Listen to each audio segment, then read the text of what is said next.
So I'll try to say some things briefly about all the. So thank you very much. I'm very happy to be here. I think it's very interesting, and a lot of the things that we've been discussing relate very closely to my work. So there's one model that I use and that is often used in psychology to discuss motivation, and that's the homeostatic model of motivation, where the idea is that when you have a system and it has to adapt to change in environmental conditions, one simple way to do that is to use a feedback loop, and you can render this idea sensible by having a fixed volume. So say you have some water in a jar, and so it's an open system because the organism exchanges information with the environment, energy. So it's an open system, and you have things that water that comes in and water that comes out. So it's exchanging energy and information with the environment. And one simple way to regulate the system is to have a loop like this, and whenever there is too much water in the jar, the entry will close, and when there is too much, the entry will shut, and this will maintain your system within viable constant physiological environments. So this is the model that I use, and I think it will prove useful. Yes, I'm not sure why. So yeah, so I was writing this because the idea that curiosity or interest may be an emotion is, to me, it seems as a misconception, a total misconception, because if we think of emotion in these terms, and we think that the quantity of emotion is the divergence of the system, that is, the more water you have, the more angry you are. Well, then the instinct is this thing. Well, because emotions are basically satisfaction or dissatisfaction of a given instinct. And you have a fixed set of instincts which enable you to adapt to your organism. And when a given parameter is outside of this range, an example would be that of the glycemic system. For example, the amount of sugar that you have in your blood. A signal is sent to relevant neural parts of the brain that deal with adaptation, and then you will feel hunger, and then that's your emotion. And the more sugar you need, the stronger the emotion. And so, in this framework, I think that's a useful framework because that allows you to quantify emotion and say why are some people more angry than others. And I don't think you can be more curious than somebody else. I just think I think it's yes. I'm sorry. This yes. Okay. So okay. No. So I'll also talk about hierarchies and bottom-up and top-down signals, which are the talk that Matt and Stefan gave.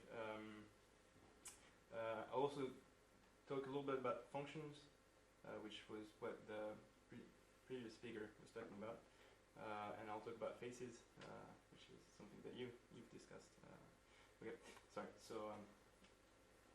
So there's things that are missing on my. Okay, that's very annoying.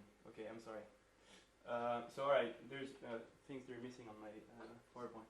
So the first thing I want to say is that artistic techniques are transparent, so we don't notice them. So for example, when you listen to a musical piece of violin, you don't make any difference between pushes and pulls of the violin bow if you've never played violin before. The same thing is true for film cuts or paintbrushes on a canvas. The techniques are transparent. Viewers don't notice them unless they pay special attention to them.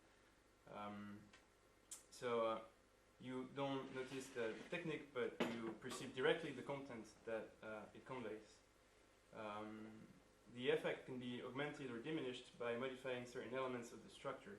For example, the location of hairs on the string for the violin, the distribution of cuts across time, or the distribution of space, paint across space. In philosophy of technology, there's a term to describe this, and it's the term of relative transparency. So relative transparency is a specific property of tools, and it's a specific kind of sensorial feedback that is necessary for the correct usage of tools. For example, if you're using a hammer, or you can do the experience yourself, whenever you're using an object to interact with the environment, the object disappears, and what you experience is all the information that are necessary for the activity that you're engaged in to realize. So if you have a hammer and you're hitting a nail, the hammer disappears, you no longer experience the hammer, you experience the resistance of the nail, and that is that, or the same thing with a blind man with a cane, for example. A blind man doesn't experience the cane, it experiences directly the environment and senses all the information that are necessary for his locomotion in space. So the same thing is true for pens, bikes, microscopes, and tools in general. And one interesting thing about tools is that so in the case of bikes, you don't experience the pedal, which is what you're in direct contact with, but you experience the resistance of the road or the forces of friction on the wheel. Same thing with microscopes, telescopes, and so on. So I think that the same process is observable during one's aesthetic experience, and I think that's what we've been referring to as immersion or engagement, and I think it's just a case of transparency. So artistic techniques need to be transparent so that we can process the content that they convey, and thus profanes do not experience film cuts, pushes of pulls of the bow, or brushes of paint, but a story, a melody, and a scenery. When the technique is fully transparent, one completely identifies with the work of art in very much the same manner as one's eye is in its visual field. So engagement seems to be a function of relative transparency. For example, a work of art which would be completely opaque, which would not convey any information, would be boring. And conversely, a work of art that is completely transparent is usually surprising. And such is the case, for example, of virtual reality. So I'll discuss this in a minute. Now, another important thing that we want to understand is that tools are extensions of human biological faculties. If you want to understand the mechanics of a given tool, if you want to improve the modalities of its function, a good way to proceed is to consider the faculty that it extends and the manner in which it does so. So I discussed the case of microscopes that are an extension of our visual system. The mechanics of your microscope depends on what you want to observe. Bike's an extension of leg. The inner workings of your bike depends on how far you intend to go with it. Hammers are an extension of arms and fists, and the solidity of your hammer depends on what you want to build.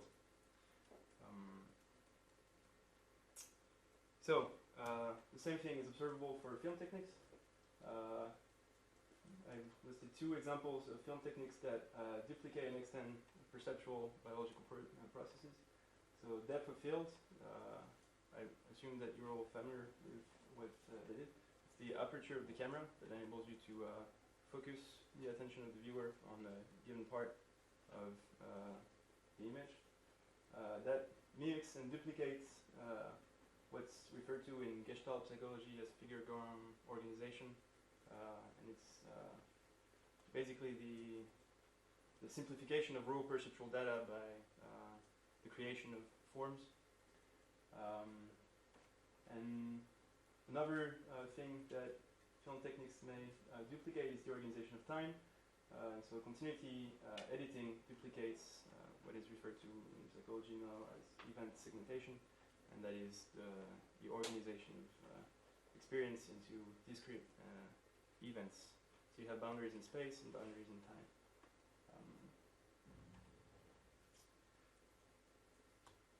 So once you've established that these techniques duplicate perceptual processes, you can do at least three things. You can either try to increase the transparency by maximizing the correspondence between film techniques and perceptual processes. So that would be, for example, increase the relative transparency that film editing techniques gain from facilitating perceptual work. You can either experiment new techniques that imitate faculties which have not yet been copied by artists. That would be, for example, by working on the problem of stereoscopy and its relation to binocular disparities. Third, you can investigate the function at play and study human curiosity. So my thesis is that the function of narrative films is to satisfy natural curiosity. So the notion of function it's a useful fiction. There's no function in nature. When the physicist describes the motion of the stars, he does not use the notion of function to explain the behavior of, say, the relation between a particle of Earth and a particle of the Sun. It's a useful explanatory. It's explanatory powerful to attribute to a function to a given object to deal with a certain level of complexity. But we should not forget that it's a useful fiction, and it doesn't really. We should not mix our own concepts and the reality that they're trying to describe. So, natural curiosity is the biological drive by which most higher mammals come to acquire knowledge about their world. So one of the main difficulties when studying human curiosity is the fact that our species does not have a fixed natural habitat. It populates the entire Earth and can adapt to any environmental conditions, regardless of climate or geology. We can also adapt to extraterrestrial conditions. Curiosity may be defined as a dynamic adaptation of a given organism to a certain amount of change in the environment. When this quantity is too small, the organism is bored. When it is too large, the animal is surprised. There are facial muscles associated to each, and children sometimes make use of these muscles to express their interest or disbelief. Behaviorally, curiosity therefore oscillates between boredom and surprise. In a certain manner, you could say that art follows such an oscillation. So what I'm really interested in is the relation between curiosity and intelligence in humans. Most higher mammals are curious. Humans in particular are highly curious. But the degree to which we differ is understood only when you bring in the concept of intelligence. And my work touches upon very general questions, and I try to focus on the basic principles, the rules that allow a simple structure to reach a more complex form.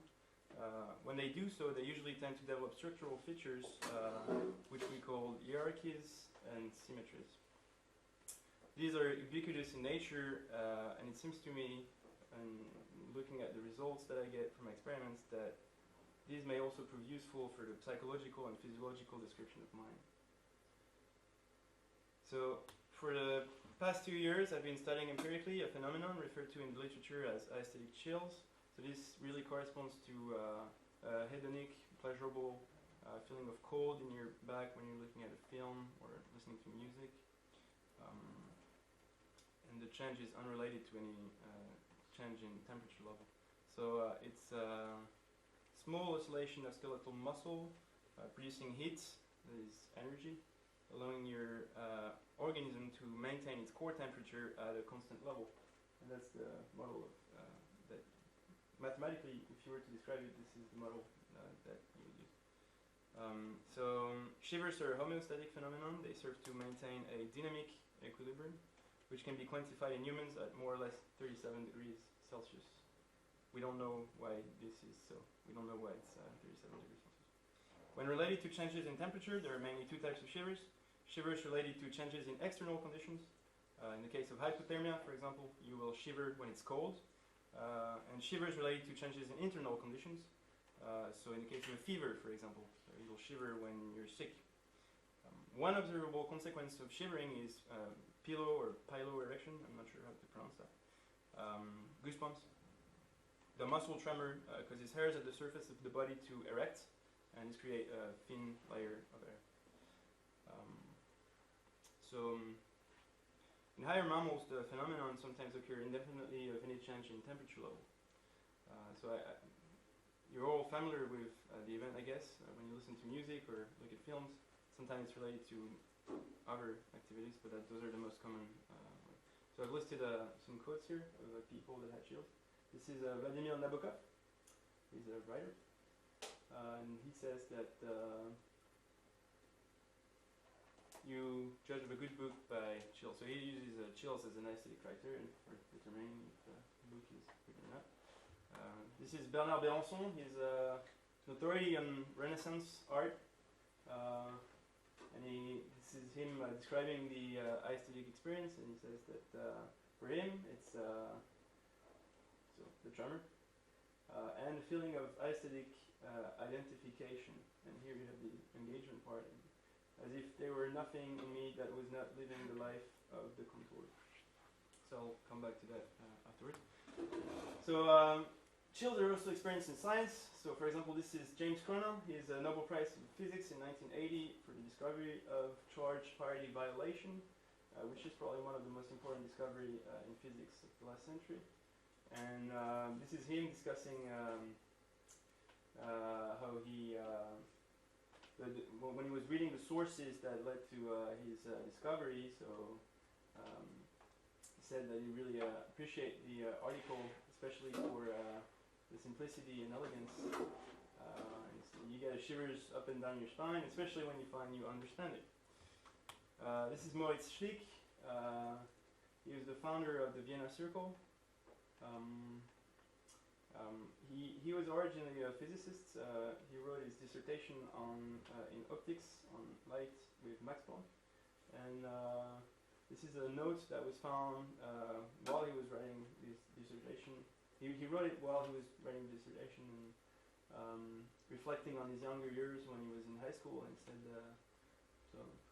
that when he remembered the courses of the teacher in physics, he had shivers, and he referred to it as the shivers of knowledge. This is Ramanujan. He's a very famous mathematician, very odd, strange mathematician. He never really cared to prove any of his findings. He's a very odd mathematician. There are actually two references to chills in the quotes. So there's one famous quote by Hermit reading a paper on a modular function where you say, on a l'échelle de poule, that means goosebumps in French. So usually the metaphor that is used to describe the phenomenon that I'm interested in is the metaphor of chicken, goosebumps, and that is in any language, Arabic, Hebrew, Japanese, any language, they use the metaphor of the flying chicken. And that's because if you take away the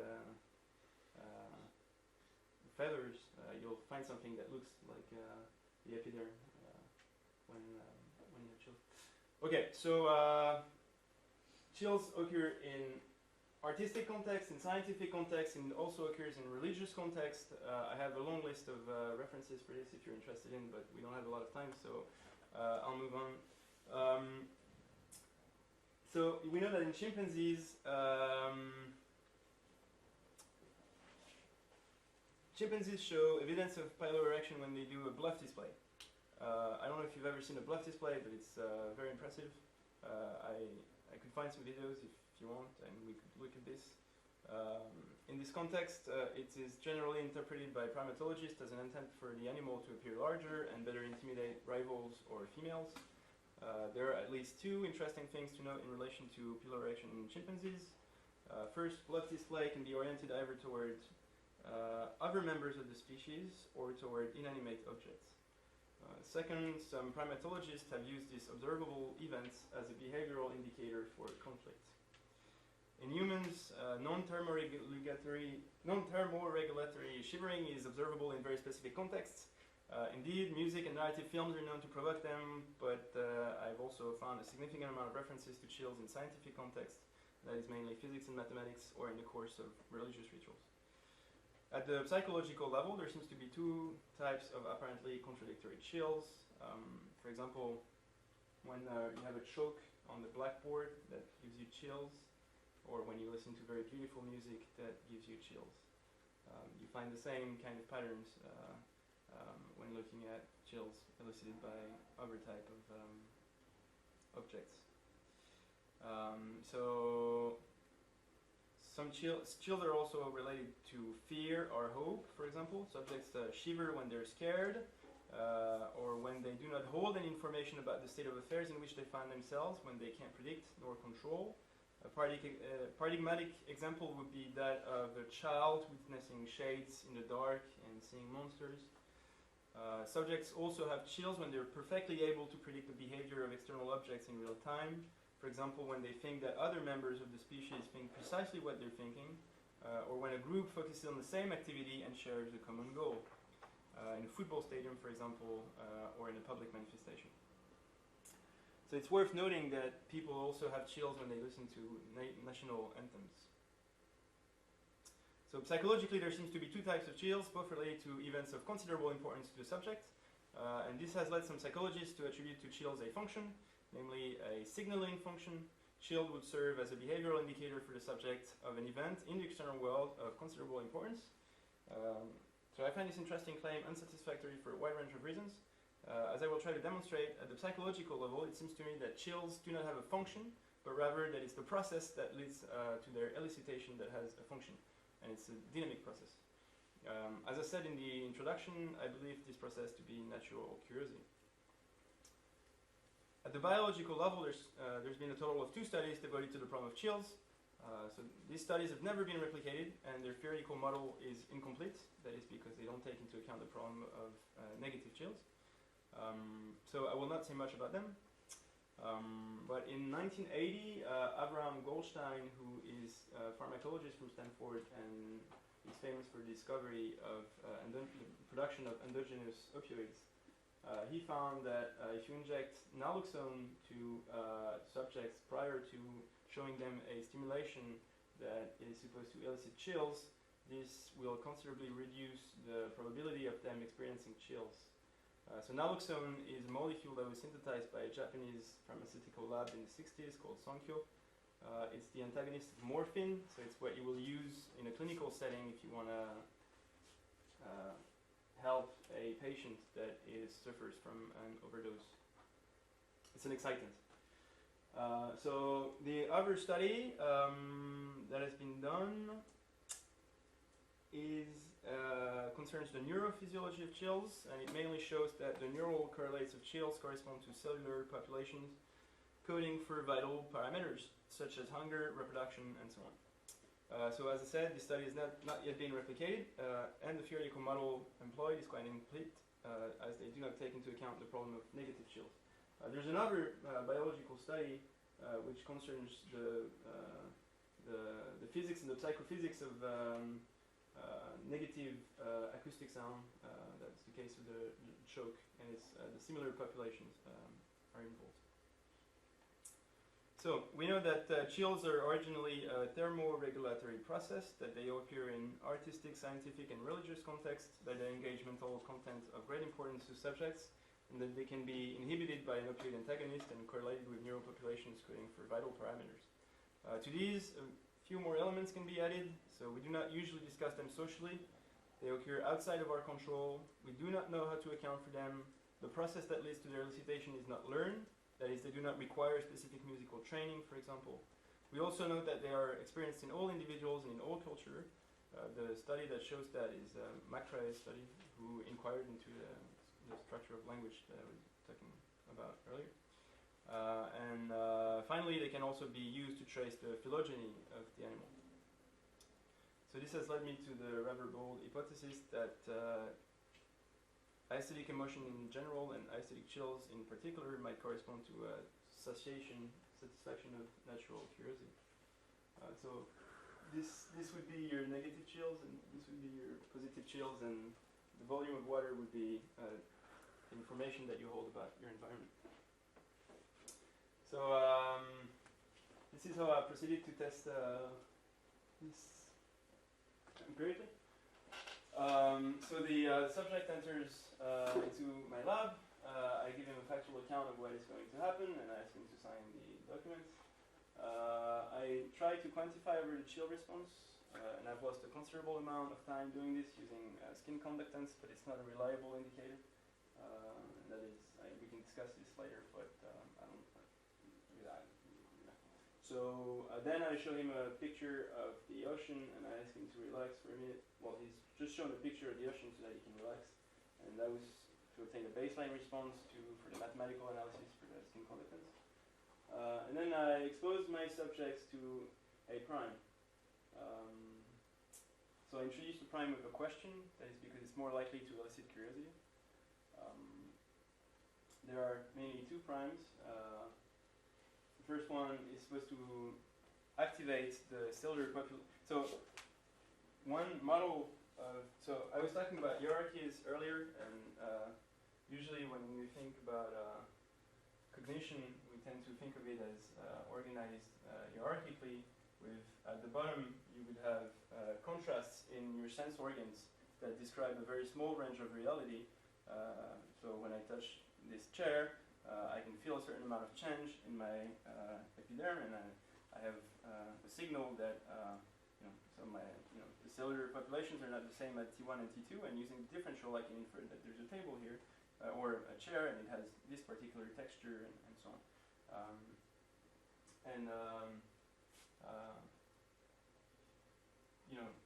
Then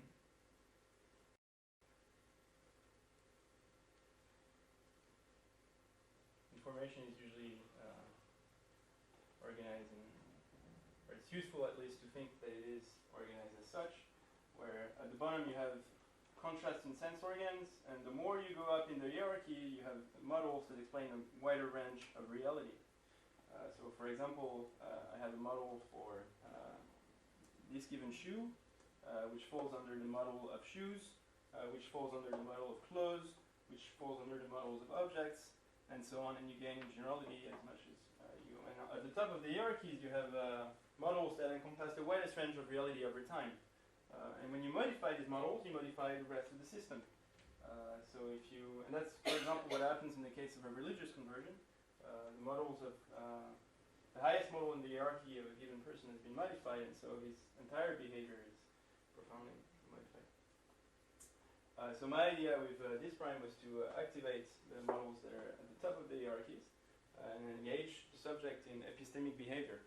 So this worked pretty well, and this is a quote from the philosopher Pascal, and it worked pretty well. The subjects try to first falsify the claim and then extend it to their limits, but it got them thinking, so this was good. The second prime is an incoherent sentence. It's an example used by Chomsky to demonstrate that you can understand the syntax of a sentence regardless of the semantics. So it's just a sentence that doesn't make any sense.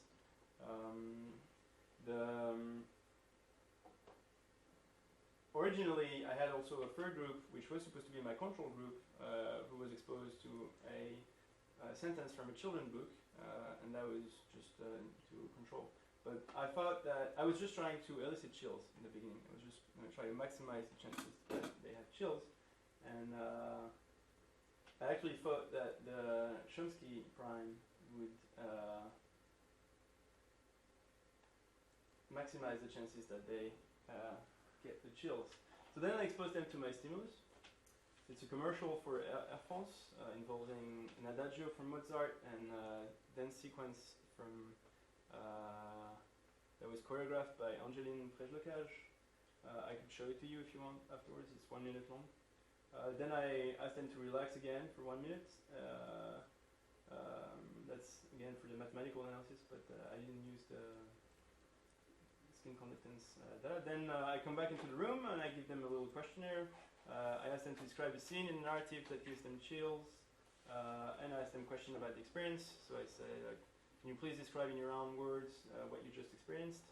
And could you please relate that to a similar situation? Then I give them a curiosity test, and then I explain them what everything that we know about chills, which is very little.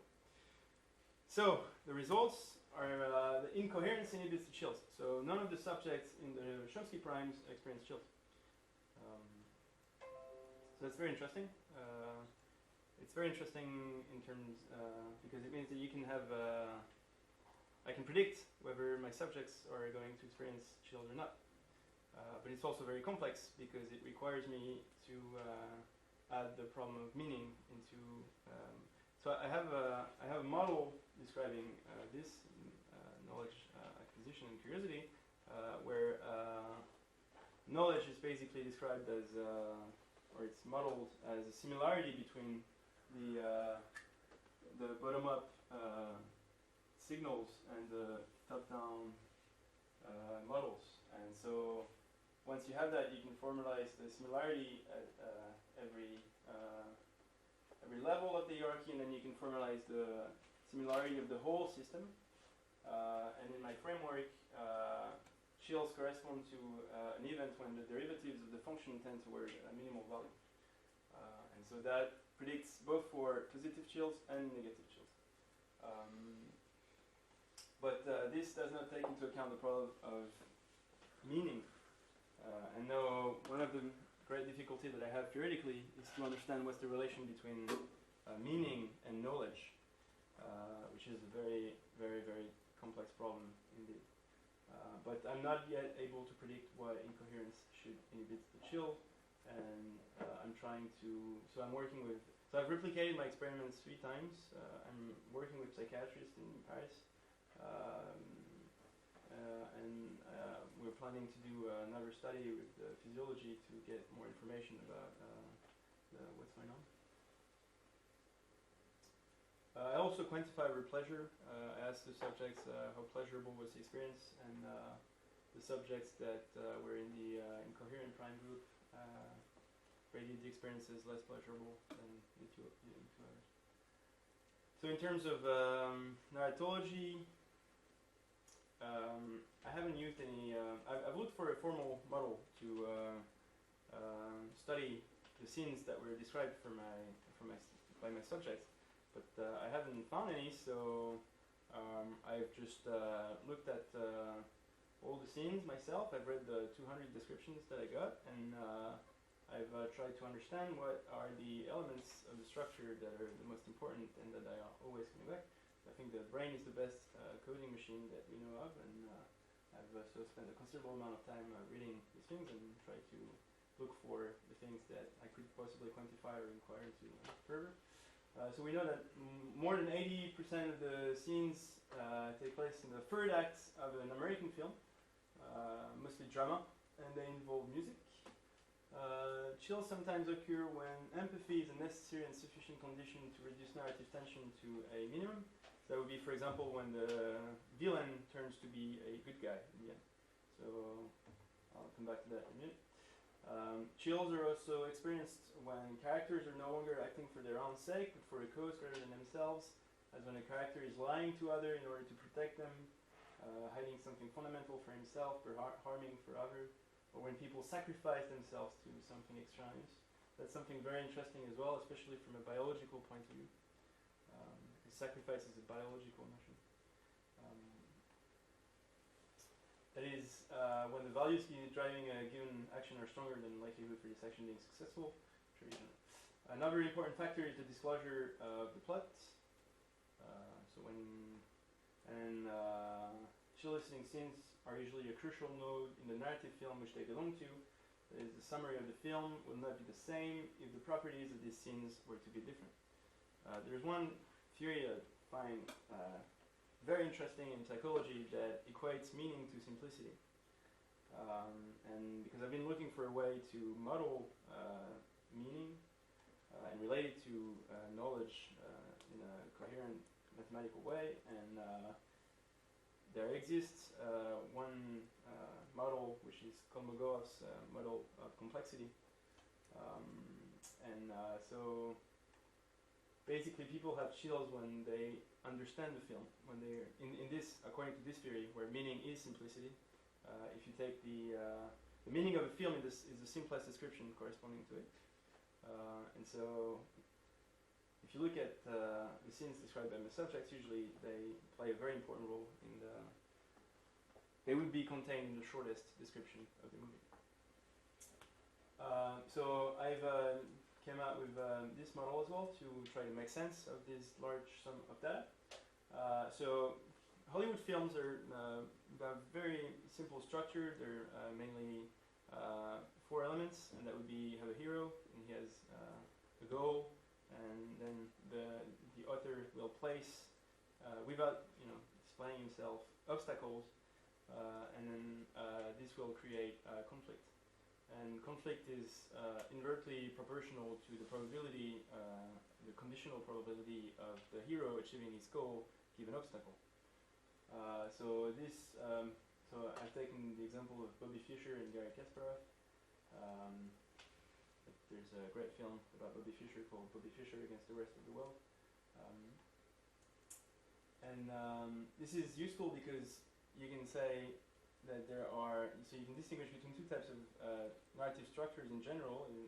Structure where conflict is function of the goal, and and stories where conflict is function of the obstacles.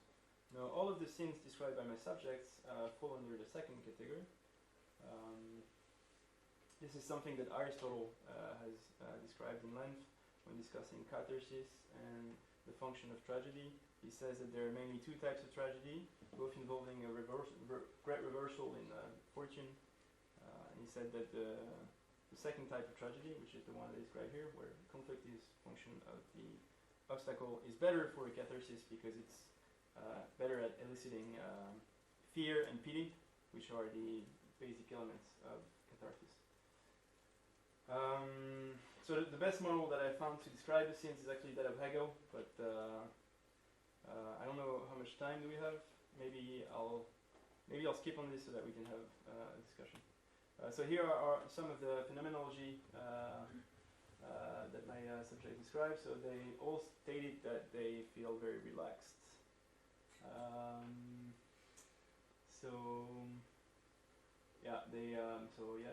Then they usually say that it's neutral, so it's not positive nor negative. They say that it has a strong psychological impact. It's very emotional. I always get a strong feeling. It seems very emotional. It forces you to reconsider things and so on. Then they describe something that used to be referred to in classical aesthetics as continuity, which is the harmonious adaptation of parts in a coherent and meaningful whole. This is probably related to the activity of meaning making, which I talked about a little bit earlier. They also state a strong empathy. So I feel like I'm the character. I feel like I'm experiencing what he's experiencing. I kind of reacted the same way. Could also almost feel their sorrow myself and so on. And then they also talk about authenticity. They say it has to be authentic, and they're really disappointed when they see that it's an ad. So homework. First, I think we should study the effects of incoherence on the central nervous system. To my knowledge, this has not yet been studied, and it would be interesting, for example, to see if exposition to an incoherent prime prior to a stimulation that is supposed to elicit fear or anger or sadness would have the same kind of effects. So as I said, I'm really interested in the relation between knowledge and meaning.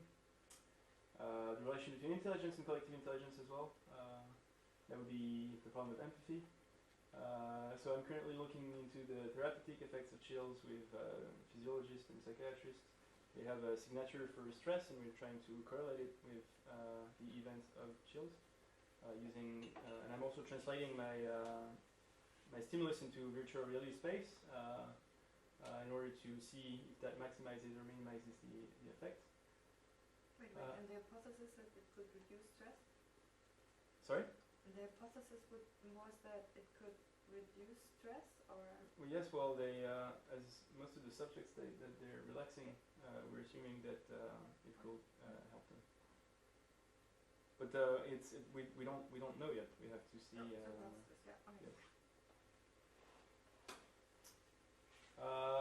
I think chills play a causal role in terrorist indoctrination. If you look at the elements of the narratological elements, it correlates pretty well with the usual elements of propagandistic material. So preparation for war, the notion of sacrifice. So this is something that I've tried to discuss with people, but I think so. I have all these scenes, and I really like to have a formal model to look at them. And there's a lot of work to be done with the narratological analysis of chill eliciting scenes. It would be interesting to look into the evolution of chill eliciting stimuli over time. So if my hypothesis is correct, we've had chills for 50,000 years, and it would be interesting to see how that evolved over time and over cultures.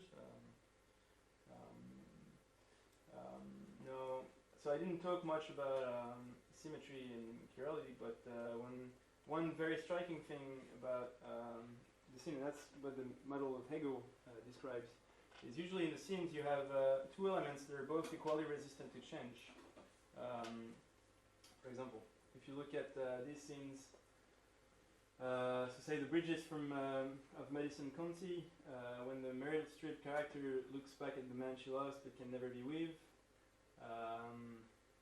Here the character should not behave like she is, but she's forced to do otherwise. It's the same with the imitation game, when they solve the Enigma code and find out that one's brother is on board with on the ships being bombed by the Germans. I don't know if you remember the scene. There's nothing they can do about it, but because the enemy will get suspicious. So normally the brother would interrupt the mission and he would save his brother, but he does not, and that gives chills. And this is so you have these elements where you have I don't know if it's a norm, or to me I really see it as it's the emergence of a new layer in the hierarchy. That's what it's describing. It's you have two cognitive elements that are both equally resistant to change. So you cannot interrupt the mission, but you have to save your brother. So the two elements are equally important. They play the same role in the structure, the cognitive system, and so it's very difficult to describe, but the problem is solved by taking a higher perspective. So here's what Hegel wrote about it. The original essence of tragedy consists then in the fact that within such a conflict, each of the opposed sides is taken by itself, has justification. While on the other hand, each can establish the true and positive content of its own aim and character only by negating and damaging the equally justified power of the other. And I think that there's been a lot of work in theoretical physics that looked into the role of chirality in the emergence of a new layer in the hierarchical structure. So the notion of chirality, chirality is the relation between your two hands. So they're not superimposable on any points. And chirality is ubiquitous in nature. And so it must play a role in evolution. And what is work, so there's been a lot of work in chemistry, biology, physics, and mathematics on the role of chirality in the emergence of new layers in a hierarchical structure. And I have the intuition that it's the same process that is at work during chills. But that's very problematic because the notion of chirality has never been applied to the human mind. No, interesting thing to inquire into would be the biological difference between artistic, scientific, and religious chills. Is this the same type of events, or is there any fundamental difference? And finally, what's the relation between temperature and cognition in humans? So I have some hypotheses in that regard as well, but I've already speculated a lot, so maybe we can discuss